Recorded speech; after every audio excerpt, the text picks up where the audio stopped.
students arrested for, get this, sharing copies of the U.S. Constitution. And you might be asking yourself, well, that must have been in China or something. Nope, it was in America. Wow, we have really, really, really declined as a civilization. Look at how authoritarian we've become. Students passing out copies of the U.S. Constitution are being arrested. I guarantee you, if they'd been passing out BLM pamphlets or Antifa literature, even though Antifa supposedly doesn't exist, well, geez, how is an organization that doesn't exist printing pamphlets and having a website? You idiot, you Biden. Antifa's an idea. You do understand they have websites, actual physical brick and mortar buildings, and literature, right, you idiot? Somebody printed that stuff. Oh, they weren't Antifa. Okay. You big giant potato, you. Anyway, before I get into this story, I'd like to ask those of you out there who like and appreciate my content to go check out my website, therealistphilosopher.com. That is therealistphilosopher.com, and consider making a donation. There's 3 ways you can donate, all at the bottom of the page. Number 1, my Bitcoin wallet address. Number 2, my Cash App, which is a free way to anonymously send and receive funds. And number 3, my Patreon, which is a per-piece platform, and I make about 8 pieces a month. So if you donated $1, that would be $8 a month, 50 cents, $4 a month. You get the idea. And you get some nice little added perks, including direct contact with me whenever you like. So go check that out, therealistphilosopher.com. That's therealistphilosopher.com, and consider making a donation. Could really use your help. Okay, onward to the story. So some silly students who thought they had freedom of speech tried to hand out copies of the U.S. Constitution and were arrested. Sometimes I think we must be living in an Alice in Wonderland world. At least it sure seems like it if we judge from the number of times we're forced to cry curiouser and curiouser because of the cognitive dissonance which abounds around us. Okay, that's the first time I've seen the word curiouser in print. Boy, she's trying to sound more cerebral than she probably is. I'm not going to bash her too much, though, because she's calling out something that I find objectionable. Take the incident at Kellogg Community College. There's a school named Kellogg, like the cereal, like cornflakes, which suck, by the way, in Michigan, Michigan! Oh, I'm not surprised. Yeah. Which recently came to light via campus reform. According to campus reform, 3 students were giving out copies of the U.S. Constitution to passing students when they encountered an obstacle. Yeah, big surprise. By the way, in Michigan, it's a community college. They probably get some kind of funding from the state, so they should be able to express their First Amendment rights, right? Wrong! Oh, but universities are not bastions of Marxist groupthink. Oh, no. According to campus reform, these 3 students were arrested for handing out the Constitution. They were first stopped by someone named Drew Hutchinson, soy boy, probably on par with David Hogue, the manager of student life at KCC, who told them they couldn't approach students outside, goose-stepping moron, or engage them in conversation because it could obstruct the students' ability to get an education? What? What are you talking about? So you got some students just standing there, and they're holding out pamphlets and saying, you want a Constitution? You want a Constitution? And the people are walking by. How are they obstructing people's ability to get an education? Well, some of those students had to swerve around them while they were standing there. Well, they'd have to do that even if the students were not speaking. We really don't like the message that they're sending, so that's just a pretext. Obstructing the students' ability to get an education. You mean think for themselves? I think that's what they're really saying. You are obstructing our ability to turn them into useful idiot lemmings who can't think for themselves. We ask that you don't do it in the middle of everything. I don't know what that means. But wait. Every university across America has at some point had BLM or Antifa on multiple occasions protesting and wailing at the top of their lungs and handing out materials, assaulting people. I would think that interferes with people's ability to get an education. Yeah, but we in the university, we like their message. We don't like yours. So we're going to apply the rules selectively. Oh, and part of that is because if we obstruct the student's ability to get an education, you mean obstruct the university's ability to stop these people from getting any kind of outside influence. What they're really saying is they don't want these students to get any kind of education except the one they're giving them. Then it kind of becomes counterintuitive to the whole right to speak. What? Makes no sense. That makes absolutely no sense. What are they saying? I don't know what they're saying. That makes no sense. Let me read that again. We ask that you don't do it in the middle of everything, and part of that is because if we obstruct the student's ability to get an education, how is offering a constitution obstructing their ability to get an education? It's obstructing our ability to teach them that the Constitution is racist and sexist. Yeah. So it goes on to say it's, obstructing the student's ability to get an education. And then it kind of becomes counterintuitive to the whole right to speak, kind of Second Amendment rights. That's a direct quote, by the way. Jesus Christ, this guy sounds like an idiot. Well, Hutchinson explained, intending to cite the First Amendment. What is this guy talking about? So me having the right to free speech is obstructing your ability to be educated. What? It's absurd. I can't make sense of it.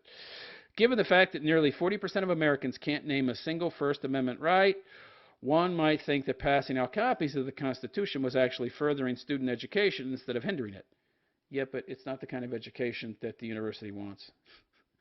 They don't want a well-informed student body. Then they wouldn't be able to shape and mold them however they saw fit. Unfortunately, Mr. Hutchinson didn't see it that way. The activists explained that they weren't physically stopping students. Yeah, so how are they obstructing anybody? Of course, the kind of obstruction that Mr. Hutchinson is talking about is the mental kind, not the physical kind.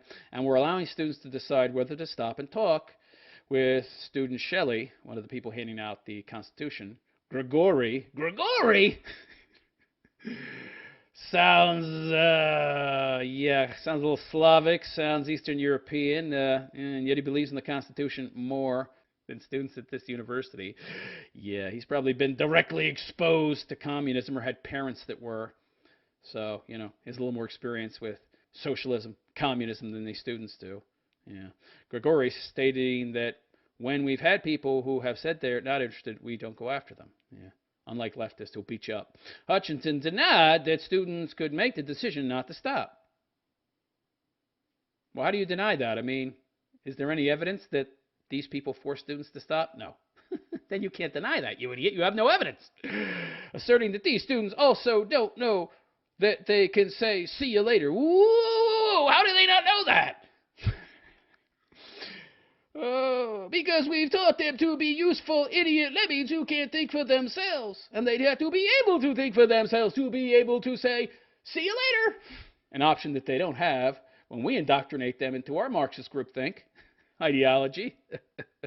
Oh, I see. So you're basically admitting here, tacitly at the very least, that you've turned them into useful idiot lemming moron NPCs who don't think that they have the option to say, see you later. We've made them into empty vessels. And we don't want anybody else filling that empty vessel except us. Clearly, Hutchinson doesn't have much confidence in the reasoning abilities of his students. Well, of course not. He's taught them to be incapable of reasoning. But then, perhaps he can't be blamed for the lack of confidence, particularly since more than 2/3 of college students report that the alma mater failed to teach them how to ask critical thinking questions. So they're not even able to ask themselves, do I have the capability to say see you later and walk away? I'm on campus, so if someone asks me to stop and listen, I must stop and listen.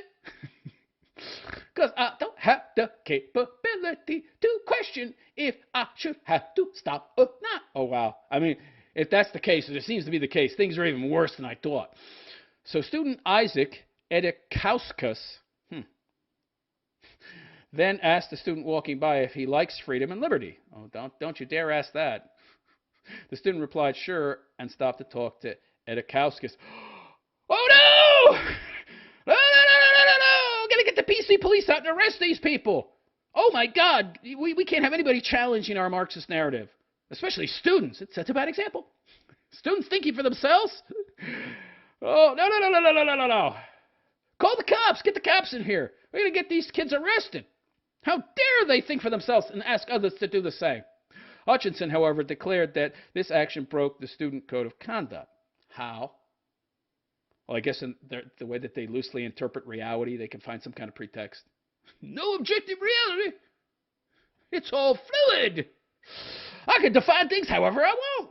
Yeah, because the student was on their way to educational places, and the question, do you like freedom and liberty, was too provocative. Isn't that a totally, completely subjective assessment? Don't you need objective requirements of some kind, objective standards for a student code of conduct? What do you mean, way too provocative? Who gets to decide what's provocative and what's not? Oh, the university that's run by Marxist pinheads. Do you like freedom and liberty is too provocative? He was heading to his class, and them asking him a question made him stop. What if I asked if you like cheese? What if they were just standing out there asking people, do you like cheese? I got some cheese here. You want some ready cheese? We got some cheese whip here. Oh, we're selling a cheese product. You want some cheese? I guarantee you that the school administration wouldn't give a fuck. If they don't want to stop, they don't stop. If they like cheese, they stop. I give them a fucking cracker with some cheese whip on it. Yummy. Maybe they buy one. Maybe they don't. Maybe I give them another free sample. They go to class. I don't get this. How are they impeding, obstructing people? This makes no sense.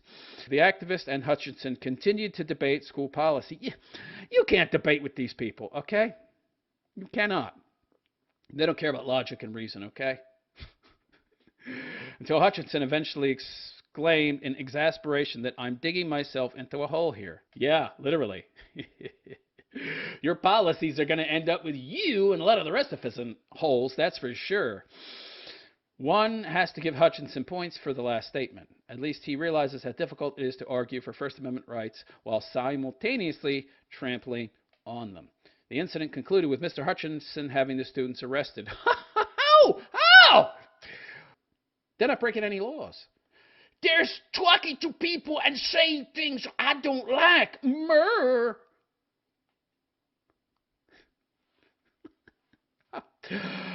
How does he get them arrested? What authority does he have with the cops? Calls the cops? I think it's a misrepresentation to say that they're obstructing traffic, that they're obstructing people's ability to get an education, and they're being too provocative. Again, a totally, completely subjective assessment that in no way, shape, or form should be allowed in the interpretation of the student code of conduct. Oh, but of course they want that kind of subjective, murky, vague kind of assessment to be allowed so that they can, again, if these were BLM or Antifa members passing out BLM and Antifa literature, he wouldn't have a problem with it. Wouldn't have had a problem. Oh, man. I guess these were campus cops. Maybe they're libtards, too. Maybe the whole Marxist, communist, pinko atmosphere on university has infected their brains, too. We worry today over the state of our students, their inability to rationally debate. Their declining lack of knowledge and the difficulty they have in growing up and acting like responsible adults. Well, come on. To be responsible adults, effective adults, able to function normally in the world, a competitive world, a tough world, they have to be able to think. They have to be able to solve problems. Can't have that. If you want useful idiot sheeple lemmings, you can't have them able to think for themselves. You can't have it both ways. Either you have useful idiot sheep lemmings who will serve and support an ever-growing state, or they're able to think for themselves, and then they would realize they don't want that because that would preclude freedom. You can't have both. But if Mr. Hutchinson's response to the Kellogg Community College students is indicative of the treatment that students across the country receive, is it any wonder the students struggle in each of these areas? Is it possible that well-meaning adults like Hutchinson, so Hutchinson works for the university? I thought he was a student. I don't know. It is possible that well-meaning people like Hutchinson might actually be the ones who are representing students and hindering their ability to learn and grow into responsible adults. Yeah, but responsible adults are responsible for themselves and their choices and their own actions. Meanwhile, socialism is about the exact opposite. It's about laying the onus onto others in regards to your actions. The responsibilities for your life aren't on you anymore, but on everybody else. If you fuck up, you get to socialize away those bad choices. And if other people do well, you get the benefit. Well, these people don't want responsibility in a lot of cases. They want to remain perpetual children like Peter fucking Pan. They want to have a mommy and daddy forever, and they don't want to have to take responsibility for themselves. And they've been taught that they don't have to. Machines, automation, we don't need jobs and labor anymore. We don't need people going out working themselves to the bone. Robots could do all that, and then we could just sit around and get UBI. Why should you have to enslave yourself to somebody else just to survive? That's so oppressive. Yeah. Meanwhile, it's reality. At least as the world is now. And I don't think iRobot is reality yet. So it's going to be a while before the socialist utopia, meaning never, that these idiots want to come about. Anyway, let me know what you think of this article. Was the campus wrong in arresting these kids for handing out copies of the Constitution? Well, let me know what you think in the comment section. And please like and subscribe to my BitChute channel if you have not already. bitchute.com/The Realist Philosopher. That's bitchute.com/The Realist Philosopher. And again, if you really like what I do, consider making a donation by going to TheRealistPhilosopher.com. There's TheRealistPhilosopher.com. I could really use your help.